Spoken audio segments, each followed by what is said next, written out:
오늘도 여러분 모두에게 하나님의 은혜와 사랑과 평강이 함께 하시기를 기도합니다. 사랑하는 친구 여러분, 이 세상에서 여러분을 가장 사랑하는 사람이 누구일까요? 네, 제 생각에는 아마도 여러분들의 부모님이 아닐까 싶어요. 오늘은 좀 슬픈 이야기를 여러분들과 나눌까 합니다.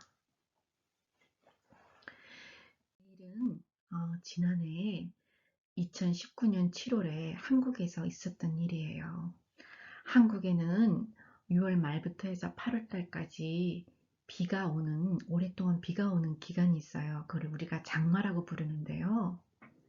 그때 올림픽대로에서, 서울에 있는 올림픽대로에서 큰 트럭이, 11톤 되는 트럭이 빗길에 미끄러지면서 옆에 있는 택시를 덮쳤어요. 그래서 그 옆에 달리고 있는 택시가 트럭 밑에 깔려갖고 20m 이상을 끌려온 택시는 완전히 휴지 조각처럼 부서져 버렸어요. 그런데 이 대형 사고 속에서도 4살과 6살 된 남매는 안전하게 구조되었는데, 그 사건의 경위를 알고 보니 그 사고 당시 엄마가 뒷좌석 빈 공간으로 두 남매를 밀어놓고 그 어머니가 온몸으로 그 두 남매를 덮어 감싸 안아서 어머니 덕분에 그 아이들이 살 수 있었던 것으로 알려졌습니다. 자식들을 위해 자기의 온몸을 던진 어머니의 그 큰 사랑 앞에 많은 사람들이 눈물을 흘리고 안타까워했답니다. 우리가 아프거나 위험할 때 자기의 모든 것, 목숨마저도 아끼지 않고 우리를 보호해 주시는 엄마. 내가 좀 잘못했더라도 끝까지 나를 믿어주시고 사랑해주시는, 그리고 최고라고 말해주시는 엄마. 그러한 엄마의 사랑이 있기에 사랑이 식어버린 이 마지막 시대에도 우리의 가슴은 늘 따뜻해질 수 있는 것 같습니다. 그런데 오늘 본문을 보면 그러한 엄마의 사랑이 어디에서 왔을까? 우리 같이 오늘의 본문을 한번 다시 볼까요? 오늘 본문에서는 예수님께서 우리를 위하여 십자가에 돌아가신 이야기가 나오는데, 예수님께서 우리를 위하여, 예수님께서는 아무 죄도 없는데 우리 죄를 대신해서 십자가에 돌아가셨답니다. 그래서 우리가 의롭다 하심을 받았고, 즉 justified 되었고, 구원, 즉 saved 되었고, 또 하나님과 끊어진 관계가 화목하게 되는, 즉 reconciliate 되었다고 말씀하십니다. 그리고 이 모든 일들은 하나님께서 우리를 너무너무 사랑하셨기 때문에 하신 일이라고 말씀하고 있어요. 정말 정말 감사하고 고마운 일이죠. 그죠? 그런데 한 가지 이상한 점을 발견했어요. 무슨 말인가 하면, 예수님께서는 우리가 아직 죄인 되었을 때, 우리가 아직 하나님의 원수 되었을 때, 우리가 아직 연약할 때, 그리고 아직 우리가 경건하지 않을 때에 우리를 위하여 십자가에 죽으셨다고 하시는 것이에요. 여러분, 어떻게 생각하세요? 우리 스스로를 죄인이자 예수님의 원수이자 연약하고 경건하지 못하다고 생각해 보신 적 있으세요? 우리 KPCM 친구들은 다 착하니까 어떻게 죄인이자 원수이자 불경건하고 연약한 사람이었다고 상상할 수 있겠어요. 정말 전도사님이 너무너무 고민이 됐어요. 그래서 이 말씀을 갖고 곰곰이 생각을 하고 묵상을 해보니 어쩌면 우리 친구들에게도 적용될 수 있겠다라는 생각이 들었어요. 한번 같이 볼까요? 하나님께서는 출애굽기 20장 12절에 우리 부모님을 공경하라고 하셨는데, 우리 KPCM 친구들은 물론 모두 착한 줄 알지만 또 그렇게 하려고 하지는 않았는데, 혹시 그래도 부모님 마음을 아프게 하거나 속을 상하게 한 적은 혹시 없었나요? 네, 그것을 오늘 본문에서는 우리가 죄인으로 행했을 때라고 말씀하시는 것 같아요. 그리고 또 출애굽기 23장 4절에서 5절을 보면 원수란 정말 우리를 미워하는 사람이란 뜻인데, 마태복음 5장 44절에는 우리를 미워하고 힘들게 하는 원수까지도 사랑하고 그를 위해서 기도하라고 하시네요. 우리 KPCM 친구들은 정말 착한 줄 알지만 여러분들을 미워하고 힘들게 하는 친구를 또 여러분들이 뒤에서 미워하고 싫어한 적은 없는가요? 성경은 그렇게 하는 것을 원수로 행하는 거라고 말씀하시는 것 같아요. 그리고 경건하게 살지 못하는 말씀은 또 무슨 말일까요?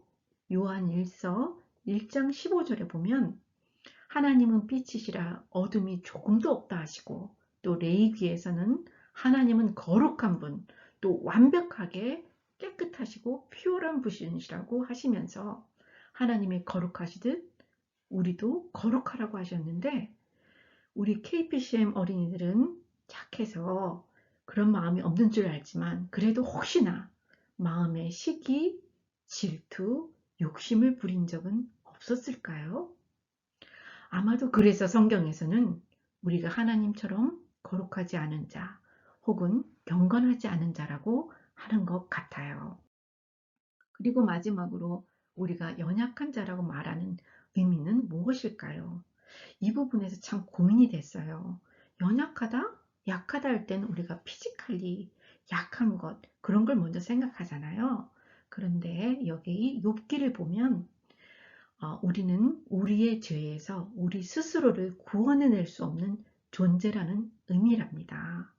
그래서 성경은 우리를 연약하다고 말하고 있는 것이에요.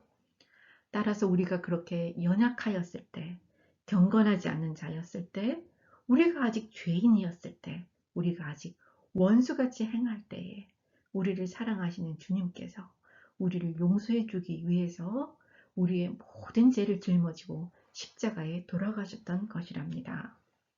그러기에 예수님께서는 우리에게도 죄 지은 사람을 끝까지 용서하라고 하셨고, 원수까지도 사랑하라고 하셨고, 연약하고 부족한 사람들을 용납하라고 그리고 돌보라고 하셨던 것이에요.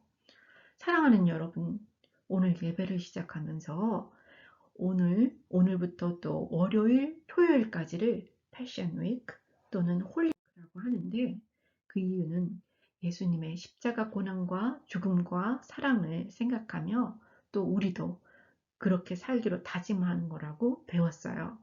여러분, 그러면 이 한 주간을 어떻게 살면 좋을까요? 어떤 사람은 금식을 해요. 음식의 금식 또는 메디아 패스팅도 하고 게임이나 또 좋아하는 TV 프로그램을 안 보는 그런 패스팅들을 하더라고요.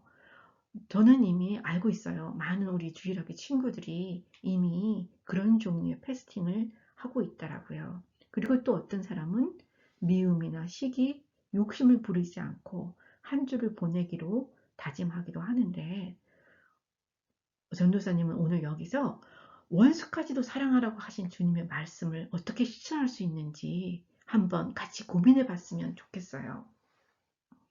원수를 사랑하라고 했는데 과연 누가 우리의 원수이죠?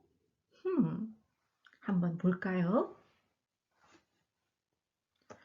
제이슨 미첼이라는 미국 목사님이 그분의 책에서 쉬운 예수는 없다라는 책에서 이렇게 말씀하셨어요. 크리스찬들의 삶에서 원수란 일상의 원수라는 개념으로 우리에게 설명을 해주었어요. 제이슨 미첼이 말하기를 우리의 원수는 무슨 큰 불안당이나 무슨 악당 이런 것들이 아니라 오히려 우리의 일상 매일매일의 삶 속에서 일어나는 사소한 의미의 일상의 원수를 의미할 수 있습니다.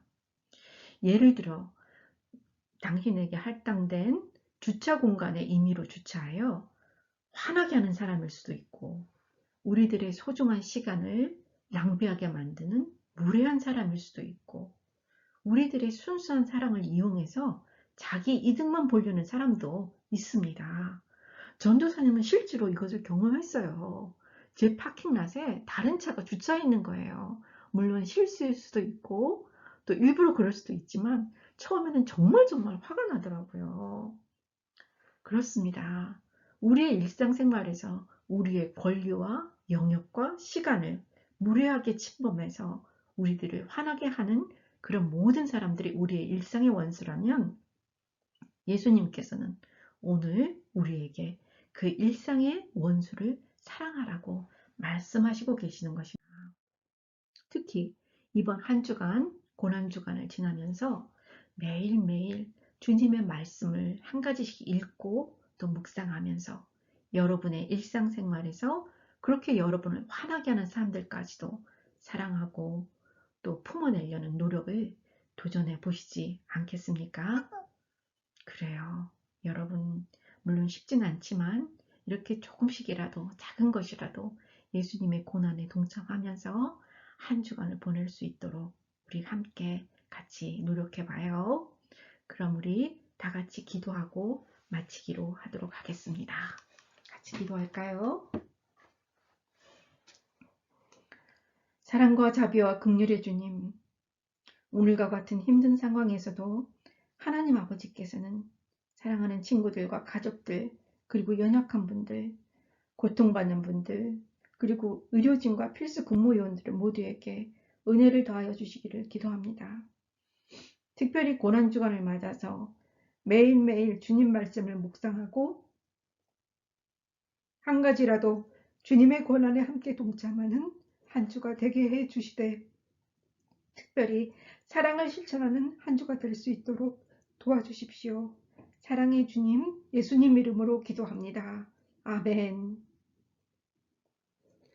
감사합니다, 여러분. 오늘 액티비티는 부모님께서 인도해 주실 것입니다. 부모님과 함께 여러분의 생각을 나누고 또 사랑도 함께 나누는 귀한 시간 되시기를 기도할게요.